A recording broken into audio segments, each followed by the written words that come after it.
रामचरितमानस में एक कैरेक्टर है हनुमान जी का, और मैंने झुकना वहीं से सीखा है, क्योंकि आज 5 साल हो रहे कंपनी को। अपने जीवन में बहुत कुछ सफलता पाई है अभी तक, और संघर्षों से भरा अनुभव, एक बड़ा सा अनुभव मेरे पास है। लेकिन कब मैं मिलूंगा आपको लल्लू का लल्लू ही, लल्लू का लल्लू ही। चाहे जितनी बड़ी कंपनी हो जाए, चाहे जितने बड़े लोग हो जाए, लेकिन बंदा ऐसे ही आपको मिलेगा, कोई यही काम नहीं। तो निरंतरता हमने हनुमान जी से क्या सीखी। अब एक बार की कहानी है, जो उन्होंने कांड सुंदर, क्या होता कांड, तो लोग कहते कांड शब्द क्या यूज कर रहे हो, है ना। तो अब हनुमान जी, हमने कहा भाई आप काहे परेशान को, कांड शब्द को बुरा तो होता नहीं, लंका कांड, युद्ध और बाल कांड, अध्याकांड, तो तमाम कांड हुए हैं, तो कांड अच्छी बात है। तो वहाँ पर क्या हुआ कि जामवंत जी उनको अपनी शक्तियों का एहसास दिला, सीता का पता लगाना था कि आप पता लगे वो है कहाँ। तो उन्होंने मतंग ऋषि से उनको सौंप मिला था कि आप, वो क्या करते थे बचपन में, किसी कोई अपना बैठा है, किसी का सामान उठा के समुद्र में डाल दिया, कहीं कुछ डाल दिया, कहीं फेंक दिया, तो उन्होंने कहा कि इनकी शक्तियों को अभी जरूरत नहीं है, क्योंकि अभी समा नहीं पा रहे। तो उन्होंने श्राप दे दिया कि आप अपनी शक्तियों को भी भूल जाएंगे, सब जरूरत होगी तब आपको सबकी पावर याद आएगी। तो उन्होंने उसमें याद दिलाया। जब पावर याद आ गई तो उन्होंने कहा करना क्या है। अब सोचिए कि उनको खुद एक मतलब समझ लीजिए बुद्धिहीन व्यक्ति नहीं थे, बुद्धिमान व्यक्ति थे, लेकिन वो जामुन जी से पूछ रहे हैं कि करना क्या है। क्यों? क्योंकि चाहते तो हम खुद कर सकते हैं, हमें खुद आता है, तुमको क्या मूल्य हो, लेकिन उनके अंदर क्या था, निरंकारिता थी, उनके अंदर कोई ईगो नहीं था। और इस कैरेक्टर में जितना भी रामचरितमानस के कैरेक्टर में हमने देखा कि राम जी भी सीता के वियोग में रोए,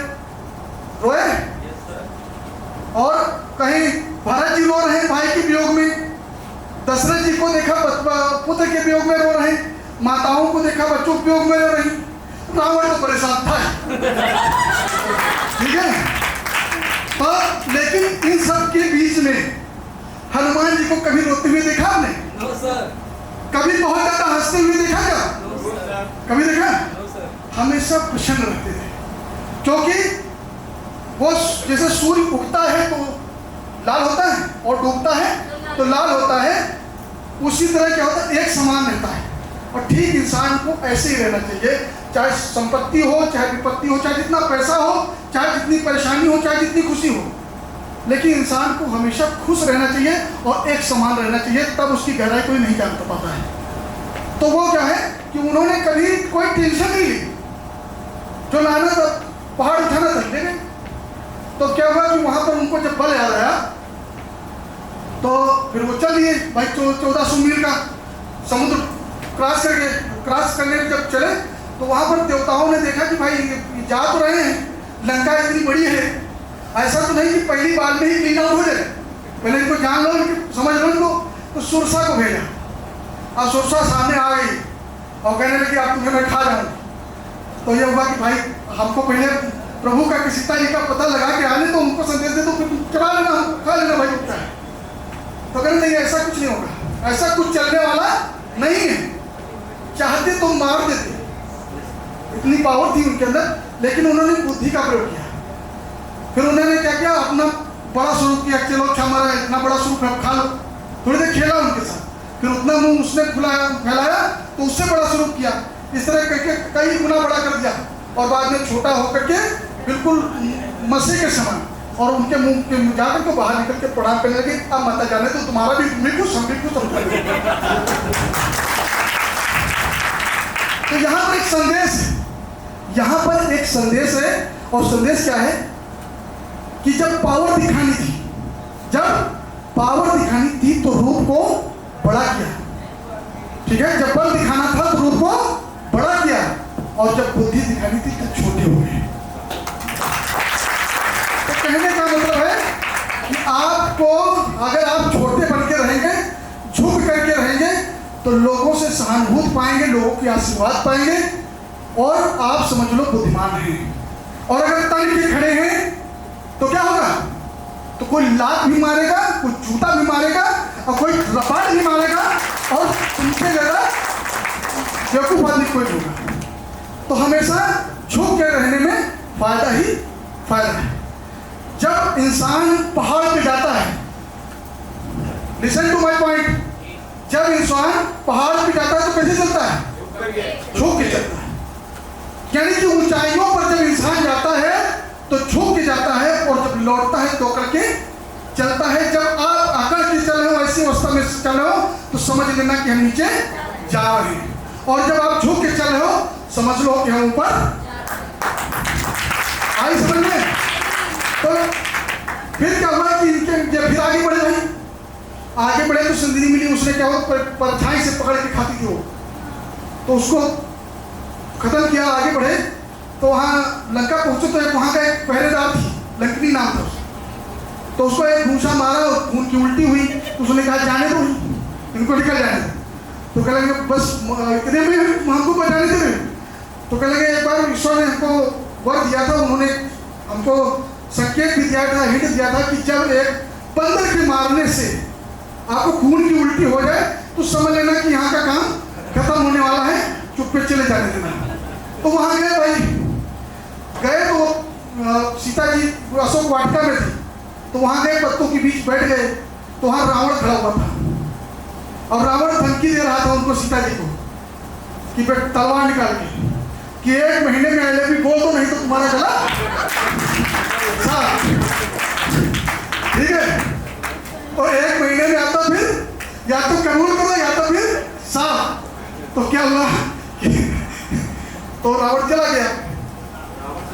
रावण चला गया तो उन्होंने क्या किया, एक पहचान लेके आए थे, मुद्री उठा के डाल दी। अब जब मुद्री डाली तो सीता जी ने देखा कि ये मुद्री, तो उनको तमाम डिप्रेशन हुआ कि आखिर ये मुद्री कहाँ से आ गई।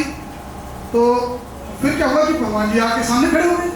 तो हनुमान जी अब आके सामने खड़े हुए, तो उन्होंने कहा कि आप कौन? तो उन्होंने कहा मैं रामदूत, रामदूत मैं माता जानकी सत्य शपथ कर रहा निधान की। तो कहने का मतलब है कि मैं रामदूत हूँ, मैं रामदूत हूँ, इसके अलावा कुछ नहीं। मैं विश्व की सौगंध खा के कहता हूँ कि मैं रामदूत हूँ, मैं आपका ही राम जी के द्वारा भेजा गया हूँ। तो उन्होंने कहा अच्छा उनके दूत हो, अब आए हो? इतने दिन से गर्मी सर्दी बरसात हम खा रहे हैं, ठीक है, वहाँ पकौड़े खा रहे हैं, ठीक है, हमें कोई याद नहीं है। इसके पहले जयंत ने जब हमारा कौवा बन के हमारे पैर पे वो मारा था चोंच, तो तुरंत सरकंडे का संधान करके उसको चारों भुनों में घुमा करके बाद में उनको, बड़ी लंबी कथा है, उनकी आंखें फोड़ के उनको छोड़। तब तो उन्होंने इतनी ज्यादा उतावले हो गए, क्योंकि और कहती है ना कि जब शादी पहले जब कभी बात होती तो कहते पहले तो बड़ी बड़ी बातें किया करते थे, अब क्या हुआ? तो क्या हुआ कि फिर उन्होंने कहा कि अब भाई अब इतने दिन बाद, तो उन्होंने कहा नहीं माँ, हम चाहते तो आपको अभी ले जा सकते हैं, लेकिन आज्ञा नहीं, अभी आज्ञा नहीं। कछुर दिवस जननी धर धीरा और कपिल सहित नहीं वीरा, यानी कि कुछ दिन और बर्दाश्त करिए, फिर जो है उनकी बहुत बड़ी बंदरों सेना है। अब इतने बड़ा रूप लिए हुए थे, और कहले माता जी ये नहीं सुनना, मुझसे भी छोटे छोटे बंदर। तो उन्होंने कहा यहाँ तो बड़े बड़े बलशाली एक के होता है, और छोटे छोटे बंदर, तो कल हो गया कांड, अब उनको छुड़ा सके, पूरी जिंदगी अब उनको ही गुजारनी है। ठीक है? तो अब जब उन्होंने जब जाना कि मतलब ज्यादा परेशान हो रही, तो उन्होंने अपना स्वरूप दिखाया बड़ा। ठीक है? तो उन्होंने जब बड़ा रूप दिखाया तो उनको यकीन हुआ सीता माता जी को। और फिर क्या हुआ कि कहा कि चलो अपने रूप में आ जाओ, चुप हो जाओ, मैं अब मुझे थोड़ा सा सुकून मिला। तो यहाँ पर कहने एक मैसेज यहाँ पर भी है, निरंकार का कहीं मैसेज है। मैसेज यहाँ पर यह है कि जब उनको डर दूर करना था, क्या करना था? डर दूर करना था, तो उन्होंने बड़ा रूप दिखाया, बड़ा रूप दिखाया। लेकिन यहाँ पर आदमी जब डराने के लिए बड़ा रूप दिखाता है, क्या करता है? बड़ा रूप कब दिखाता है? डरावना रूप दिखाता है, बड़ा रूप दिखाएगा डराने के लिए। लेकिन वहां पर उन्होंने बड़ा रूप कब दिखाया? डर दूर करने। ये फर्क है पॉजिटिव और निगेटिव लोगों में। पॉजिटिव निगेटिव लोगों में यही तमाम लोग हैं, तमाम अधिकारी हैं, जो तमाम सेना नायक हैं, लेकिन वो बिल्कुल नॉर्मल सा रहते हैं। उनको कोई डर है क्या? उनके साथ में वो जिसको बोल देंगे उसको शूट कर दिया जाएगा तुरंत। लेकिन वो बहुत ही अदब के साथ रहते हैं। क्यों रहते हैं? क्या जरूरत है उनको रहने की? चाहे तो बिल्कुल अफसर शाही तरह रहे, पीएम चाहे तो तैनात रहे, क्या जरूरत है इतनी इरोगेंस नॉन इरोगेंस रखने की, इतना प्यार से बात करने की? क्यों? क्योंकि अगर लोगों को जोड़ना है, लोगों को जोड़ना है, ठीक है, लोगों को जोड़ना है तो हमें निरहंकारी बनना पड़ेगा, हमें ईगो को त्यागना पड़ेगा और थोड़ा सा चरित्र से झुक करके रहना पड़ेगा, चरित्र में झुकाव रखना पड़ेगा। तो हमेशा झुक करके रहो तो बुद्धिमान कहलाओगे। नेक्स्ट क्या है? इग्नोर। इग्नोर क्या है? इग्नोरेंस, नजरअंदाज। क्या है?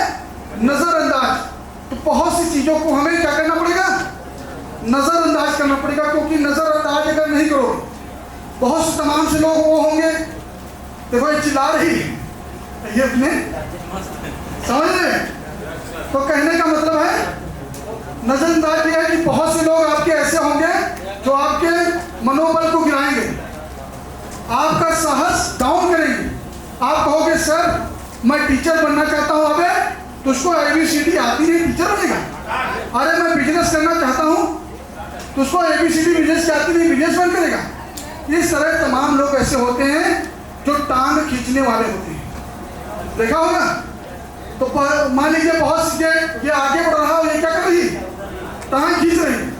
यहाँ भी बहुत से लोग हैं, अब वो सोच रहे कि ऐसी पोजीशन पे है कि ऐसी पोजीशन पे है, ठीक है? आई बात सुन रहे?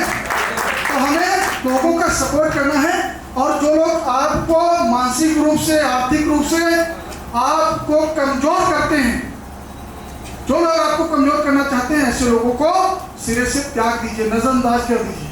क्योंकि अगर आप नजर कुछ चीजों को छोड़ेंगे नहीं, ठीक है, क्योंकि त्याग सफलता क्या कहती है?